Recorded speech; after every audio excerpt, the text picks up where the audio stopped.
This story comes out of a belief that the people who were not in my life could have made a difference, more of a difference than the people who were in my life.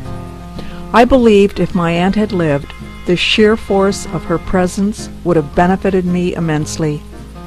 This train of thought has some of the same appeal as the old lament, "I must have been switched at birth, I don't belong in this family." I was 5.5 years old when my aunt died. I don't remember her, but my mother had snapshots, a portrait photo, and a few newspaper photos, for she had been a fashion model. For years and years after her death, some of her clothing was stored in my mother's closet and chest of drawers. My mother wore the chic hat and muff that belonged to her sister, but she never wore the ski pants and boots, the white sharkskin tennis dress, the jodhpurs and sleek leather riding boots. As a child, I tried on these pieces, and also the embroidered peasant blouse and the felt applique alpine suspenders. My aunt had been young, beautiful, and athletic. In a letter written to my mother a few weeks before my aunt's death, she asks if I know how to swim. She doesn't believe I do.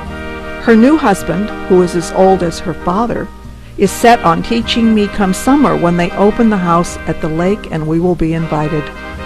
So there it is, the promise of a better life, skiing, horseback riding, tennis, and swimming at the lake.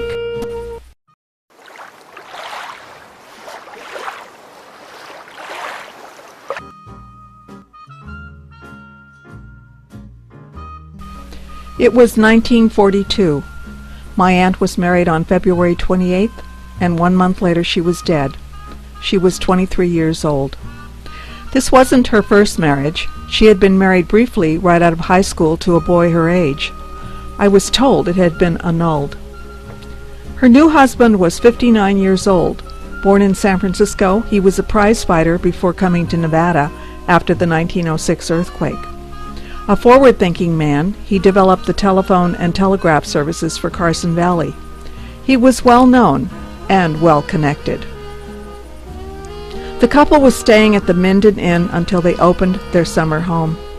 At the inquest, the hotel manager and a hotel guest both testified that Mrs. Phillips appeared depressed and despondent on the afternoon of her death.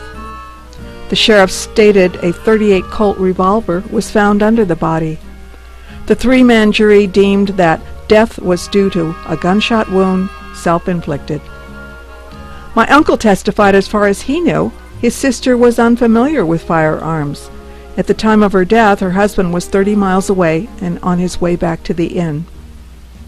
My grandparents, already upset about her marriage, were convinced that her husband had caused her death. My uncle and grandfather attended the inquest and had the remains transported to the Bay Area for burial. Years later, my uncle told me Gene Phillips was visibly distraught at the funeral and internment, but my grandparents refused to acknowledge him. My uncle also told me that he had once helped arrange an abortion for my aunt.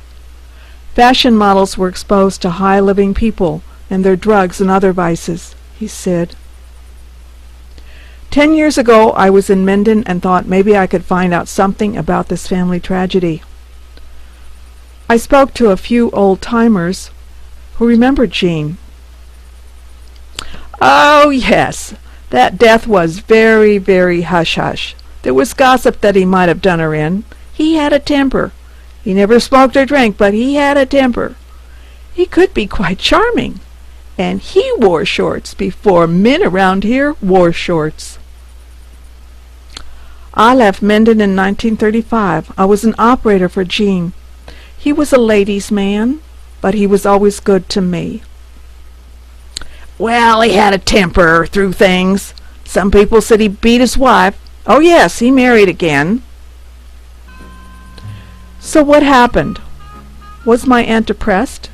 Did she act impulsively, not thinking of the consequences? Did she decide she'd made a terrible mistake? Or was her husband angry and seeking revenge for some transgression? I don't know, and there isn't enough information to piece it all together. But she was only 23, and she had her whole life ahead of her. For me, she is like a ghost, a laughing, fun-loving ghost. a shimmer of youthful promises. And I never did learn to swim.